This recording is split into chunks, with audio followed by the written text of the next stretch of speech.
Parità tra Matera e Brindisi al termine di un derby che si è acceso più del dovuto solo sulle gradinate. Nell'intervallo tra primo e secondo tempo 2 gol per parte, ma per Aldo Raimondi il Matera avrebbe meritato la vittoria. Alla fine sì, perché il mio attaccante si è trovato a fare pressing sui due centrali, c'era riuscito bene, probabilmente ha pensato che ci fosse l'avversario dietro, non si è reso conto che stava da solo. Pugliesi 2 volte in vantaggio, ma sempre inseguiti e raggiunti dai lucani. Per il tecnico brindisino in seconda Sandro De Solda, nella sua squadra c'è qualcosa da registrare dopo il quinto consecutivo pareggio. Sicuramente abbiamo qualche problema, non ce lo nascondiamo, perché se prendiamo 2 gol, domenica scorsa abbiamo preso 2 gol, oggi altri 2 gol, sicuramente non siamo impeccabili.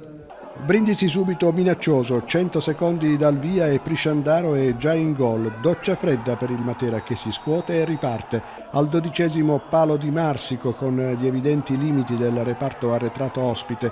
Marsico aggiusta la mira al 46°, fa fuori tutti e va a rete. Un gol pieno di rabbia e prepotenza. Nella ripresa al quinto ci prova Valdez su punizione, al nono la risposta del Brindisi con Frascaro, poi al 10° si rivede Marsico, nulla di fatto, al 14° Prisciandaro bis con una bella conclusione. Poco più di un minuto e arriva il pareggio di Frazzica, Matera sugli scudi, Lucani in 10 nell'ultima mezz'ora di gioco per la frettolosa espulsione di Fabio Grassani, al 28° l'infortunio a Prisciandaro, riequilibri alle forze in campo.